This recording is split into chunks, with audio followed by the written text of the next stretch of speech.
Hello guys, कैसे हो? I hope सभी स्वस्थ होंगे, मस्त होंगे अपने अपने घर में।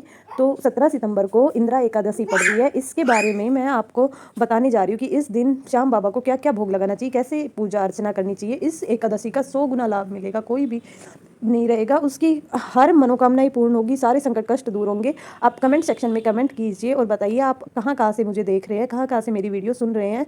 और अपना प्यार और सपोर्ट बनाए रखें, मुझे भी मोटिवेशन मिलेगा। चैनल को लाइक कीजिए, सब्सक्राइब कीजिए।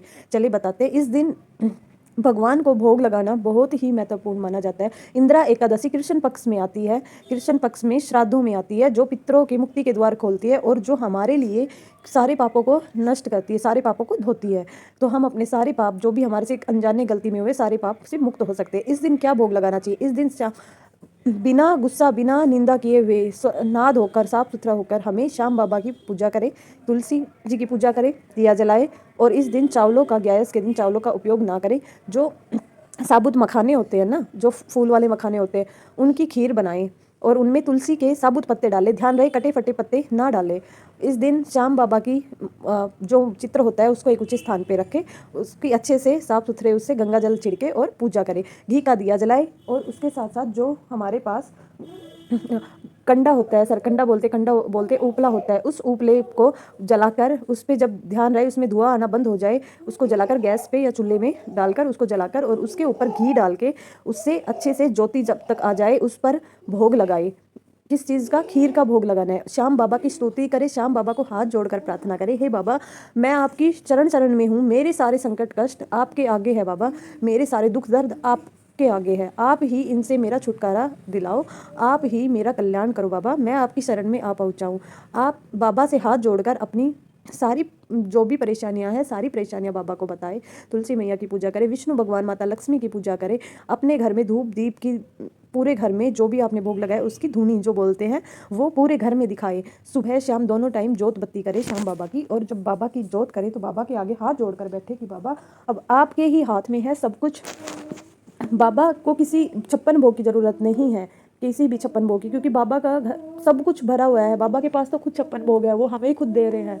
तो आपको अगर आपकी दुकान नहीं चल रही, आपके मकान नहीं बन रहा, या आप किसी जिस भी चीज़ से परेशान है, आप बाबा को बताइए। बाबा के आगे हाथ जोड़कर सच्चे दिल से प्रार्थना करें। ध्यान रहे कि छल कपट, निंदा, इन सब चीज़ों में आपका ध्यान नहीं जाना चाहिए। ये इंदिरा एकादशी का फल बहुत ज़्यादा मिलता है। 100 सालों में ऐसा योग बन रहा है, जिसमें विश्वकर्मा जयंती भी इसी दिन है। तो आप बाबा के आगे प्रार्थना कीजिए हाथ जोड़कर, बाबा आपकी पुकार जरूर सुनेंगे, जरूर सुनेंगे।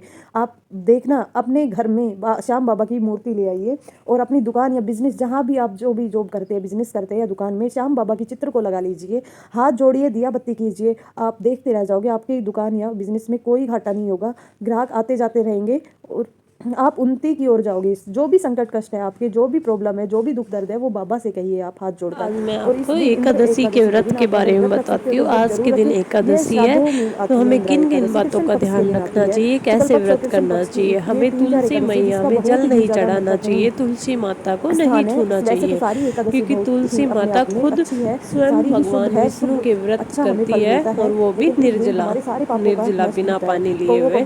तो हम दूर से ही तुलसी माता की आरती कर सकते हैं, दीपक जला सकते हैं, लेकिन उसको छूना नहीं चाहिए, पाप चढ़ता है। व्रत अगर कोई एकादशी का व्रत करता है तो वो खंडित हो जाता है। एकादशी का व्रत बहुत ही शुभ माना जाता है। ये माँ लक्ष्मी और विष्णु भगवान की कृपा पाने के लिए किया जाता है। इस दिन नहा धोकर शुद्ध सात्विक होकर अच्छे विचार रखते हुए भगवान विष्णु का जाप करें, माँ लक्ष्मी जी का जाप करें। इस दिन लोग पीपल में जल चढ़ा के, जल चढ़ा के उसके आगे दिया लगा के घी का और उसकी परिक्रमा करते हैं। हम तुलसी माँ की भी परिक्रमा कर सकते हैं, लेकिन उसको हाथ नहीं लगाना होता। आप चैनल को लाइक कीजिए, सब्सक्राइब कीजिए और कमेंट सेक्शन में कमेंट में बताइए आप कहाँ कहाँ से वीडियो देखते हो। Thank you.